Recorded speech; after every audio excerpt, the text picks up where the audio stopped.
নমস্কার। বাংলার যুবসাথী প্রকল্প যেটা পশ্চিমবঙ্গে চালু হয়ে গেছে, তো সেটা কিভাবে অ্যাপ্লাই করতে হবে, সেটার জন্য কী কী ডকুমেন্টস প্রয়োজন, সেটার বিস্তারিত আলোচনা করব।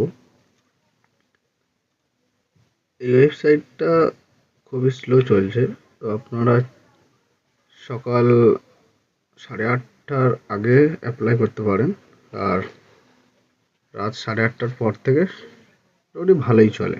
আমি এখন অ্যাপ্লাই করছি 8:37 বাজে। 8:30টার পর থেকে সকাল 8:30 পর্যন্ত ভালো চলে, তারপরে সার্ভার ডাউন থাকে, চলে না। তো ফার্স্ট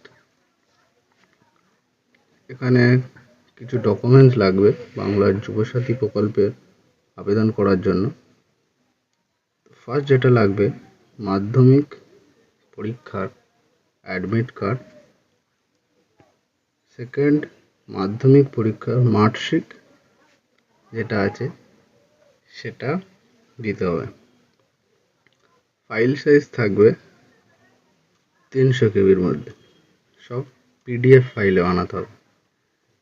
3 নম্বর যেটা লাগবে সেটা হচ্ছে কপি অফ আধার কার্ড, আধার কার্ডের কপিটা লাগবে। 4 নম্বর ভোটার কার্ড।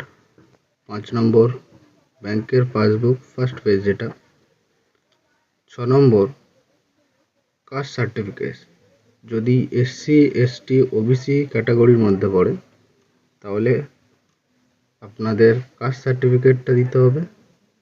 এবং 7 নম্বর রিসেন্ট পাসপোর্ট সাইজ ফটো, যেটা পিডিএফ না, জেপিজি ও পিএনজি ফরম্যাটে বানাতে হবে। 50 কেবির মধ্যে ফাইলটা থাকতে হবে। এবং 8 নম্বর সিগনেচার অফ অ্যাপ্লিক্যান্ট, মানে আপনাদের একটা সিগনেচার আপলোড করতে হবে। এবং লাস্টে যেটা লাগবে অ্যাজ ইউজুয়াল, একটা ভ্যালিড নাম্বার, ওটিপি আসার জন্য, ফিউচার কমিউনিকেশন করার জন্য একটি mobile number, valid mobile number দিতে হবে।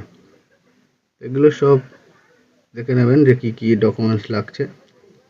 এগুলো সব রেডি করার পরে অ্যাপ্লাই অনলাইন, এটা বাম সাইডে আছে, অ্যাপ্লাই অনলাইনে ক্লিক করবেন।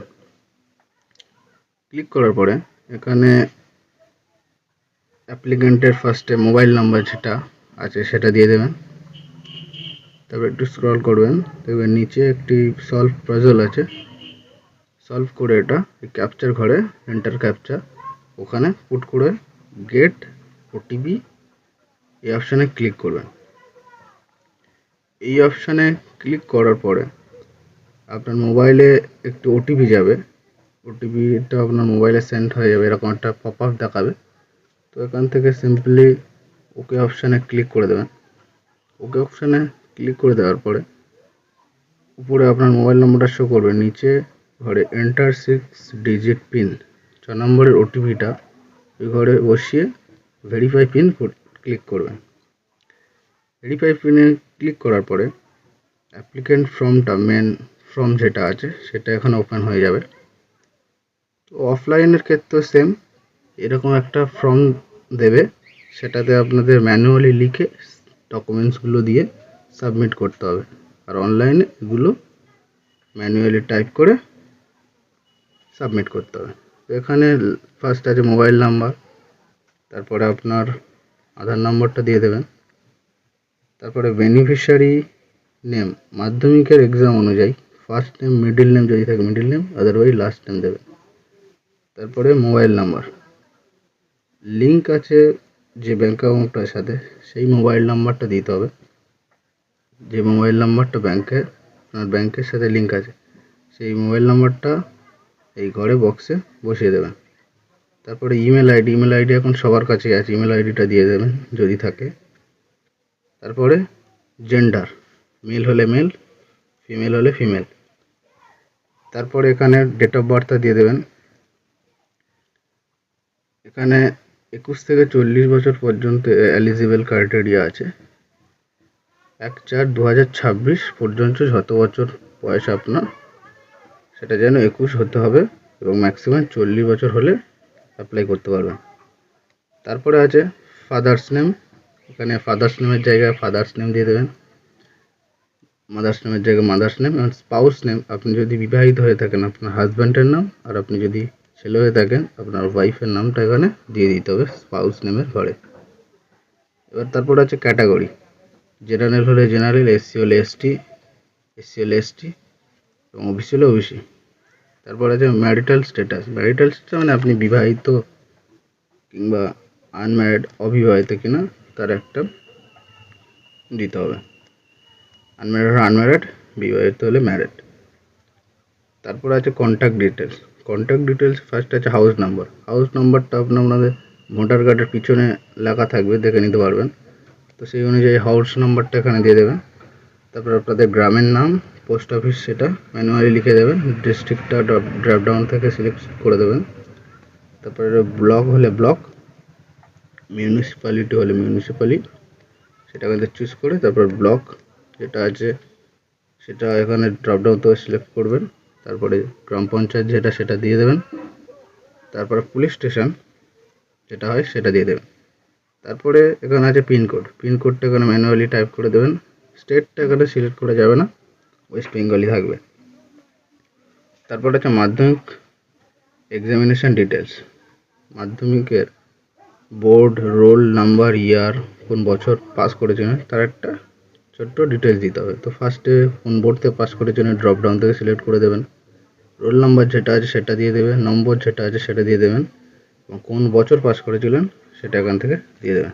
এগুলো সব মার্কশিটে লেখা থাকবে, সেখান থেকে দেখে দেখে দিয়ে দিতে পারবেন। তারপর আছে এডুকেশন কোয়ালিফিকেশান, হায়েস্ট আপনি গ্র্যাজুয়েট কিনা হাই সেকেন্ডারি কিনা যেটা হয় সেটা দিয়ে দেবেন। তারপরে প্রেজেন্ট অকুপেশন, বর্তমানে আপনি কি করছেন তার একটা ডিটেলস দিতে হলে তো আপনি আনএমপ্লয়েড দিতে পারেন, স্টুডেন্ট, ফার্মার যেটা হয় সেটা দিয়ে দিতে পারেন। তারপরে আছে ব্যাঙ্ক অ্যাকাউন্ট ডিটেলস, সেখানে যে ব্যাঙ্কে আবার অ্যাকাউন্ট আছে সেই ব্যাঙ্কের নাম, তারপরে ব্রাঞ্চের নাম, কোন ব্রাঞ্চে আছে, তারপরে bank account number, IFSC code, এই চারটে জিনিস দিতে হবে। আর একটা জিনিস ক্যাটাগরির ক্ষেত্রে, আপনি যদি এসসি, এসটি, ওবিসি এই তিনটে ক্যাটাগরির মধ্যে পড়েন তাহলে আপনাদের এসসি জেনারেল হলে কোনো অসুবিধা নেই, কিংবা এসটি যদি হয়, এসসি যদি হন, ওবিসি যদি হন, তাহলে এখানে আপনাদের সার্টিফিকেট নম্বর যেটা আছে সেটা এখানে ম্যানুয়ালি লিখে দিতে হবে, ম্যানুয়ালি লিখতে হবে। আপনারা এসসি এসটি ক্যাটাগরি হলে ডকুমেন্টস তো সাবমিট করতে হচ্ছেই, তার সাথে এখানে এসসি এসটি ওবিসির জন্য সার্টিফিকেট নম্বরটাও এখানে ম্যানুয়ালি টাইপ করে দিতে হবে। এটা জেনারেলদের ক্ষেত্রে কোনো অসুবিধা নেই, জেনারেল হলে কোনো সার্টিফিকেট নাম্বার দিতে হচ্ছে না, আর কোনো সার্টিফিকেট কপি আপলোডও করতে হবে না। এগুলো শুধু এসসি এসটি ওবিসিদের জন্য। এবার লাস্টে আছে আপনি কি কোনো এডুকেশনের জন্য বেনিফিটস সরকারের থেকে পাচ্ছেন, স্কলারশিপ হতে পারে, সেটা এডুকেশন পারপাসে যে কোনো কিছু হতে পারে, সরকারের থেকে পাচ্ছেন কি না। যদি ইয়েস হয় ইয়েস দেবেন, আদারওয়াইজ নো। তাহলে কি পাচ্ছেন, কীরকম স্কলারশিপ সেটা শুনুন ম্যানুয়ালি লিখতে হবে। আদারওয়াইজ না পেলে নোতে ক্লিক করে সেভ বেসিক ডিটেলস এখানে ক্লিক করতে হবে। সেভ বেসিক ডিটেলসে ক্লিক করার পরে এবং ডকুমেন্ট আপলোড করতে হবে, ডকুমেন্ট সাবমিটেড অপশান খুলে যাবে। এখানে কী কী ডকুমেন্টস আপলোড করতে হবে আবার দেখে নিই। ফার্স্ট আছে মাধ্যমিকের অ্যাডমিট কার্ড, যেটা পিডিএফ হবে 300 কেবির মধ্যে। সেকেন্ড মার্কশিট, তারপরে আধার কার্ড, তারপরে ভোটার কার্ড, এগুলো সব পিডিএফ ফরম্যাটে বানাতে হবে 300 কেবির মধ্যে। 5 নম্বরে আছে ব্যাংকের ফার্স্ট পাতা, ফার্স্ট পেজ, এবং এসসি এসটি ওবিসি ক্যাটাগরির মধ্যে পড়লে কাস্ট সার্টিফিকেটটা দিতে হবে। এবং তারপর আছে পাসপোর্ট সাইজ ফটো এবং সিগনেচার, অ্যাপ্লিক্যান্টের সিগনেচার, এগুলোটা আপলোড করতে হবে। আপলোড করার পরে রেডি টু সাবমিট ক্লিক করতে হবে। কী করে আপলোড করবেন দেখিয়ে দিই। বাঁদিকে আছে ডকুমেন্ট টাইপ, ডকুমেন্ট টাইপ থেকে কোন ডকুমেন্টসটা আপলোড করবেন সেটা এখান থেকে চুজ করে নেবেন। আমি এখানে অ্যাডমিটটা চুজ করে দিচ্ছি। চুজ করার পরে চুজ ফাইল যেটা লেখা আছে এখানে সেটাতে ক্লিক করে দেবেন। ডেস্কটপ থেকে করলে ডেস্কটপে ফাইল ওপেন হয়ে যাবে, মোবাইল থেকে করলে মোবাইলে ফাইল ওপেন হয়ে যাবে। সেখান থেকে অ্যাডমিট কার্ডটা চুজ করে নেবেন। চুজ করার পরে এখান থেকে আমি চুজ করে নিচ্ছি। চুজ করার পরে সেভ ডকুমেন্টসে ক্লিক করে দেবেন। ক্লিক করার পরে কিছুক্ষণ একটু টাইম নেবে। তারপরে এখানে দেখাবে যে ডকুমেন্ট আপলোডেড। মার্কশিট যেটা আপলোড করি সেখানে এটা এরকম দেখাবে, ঠিক চিহ্ন উঠে যাবে আর পেন্ডিং থাকবে না, সাকসেসফুল দেখিয়ে দেবে। এইরকমভাবে সমস্ত ডকুমেন্টসগুলিকে আপলোড করে দেবেন। এখানে আমি সমস্ত ডকুমেন্টসগুলো আপলোড করে দিয়েছি। তো এইগুলো আপলোড করার পরে রেডি টু সাবমিট যেটা আছে সেখানে একবার ক্লিক করে দেবেন। তো রেডি টু সাবমিট এখানে ক্লিক করার পরে কিছুক্ষণ লোডিং নেবে, সার্ভারটা একটু স্লো আছে, তো একটু ওয়েট করবেন। ওয়েট করার পরে এখানে ফাইনাল সাবমিটের সেকশন খুলে যাবে। এখান থেকে সেলফ ডিক্লারেশন যেটা আছে সেটাতে ক্লিক করে বক্সটাতে টিক করে তারপরে 1 নম্বর 2 নম্বর পয়েন্টগুলো এখানে রিড করে নিতে পারেন। আদারওয়াইজ ফাইনাল সাবমিট যেটা আছে সেখানে ক্লিক করে দেবেন। ক্লিক করার পরে এখানে একটা অ্যাপ্লিকেশনটি সাবমিট করতে চাইছেন, যেটা সাবমিট করার পরে কোনো চেঞ্জেস করতে পারবেন না। তো এখানে সিম্পলি ওকে করে সাবমিট দিয়ে দেবেন।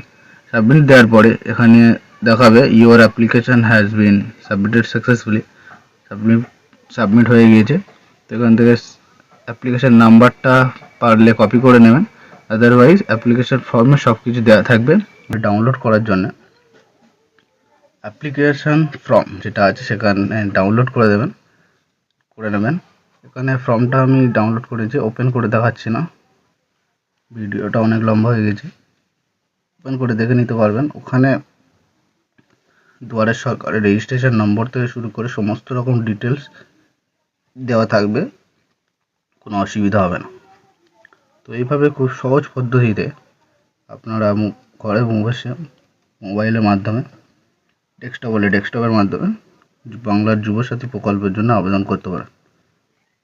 যদি ভিডিওটি ভালো লেগে থাকে একটি লাইক করে দেবেন, সাবস্ক্রাইব করে পাশে থাকবেন। ধন্যবাদ।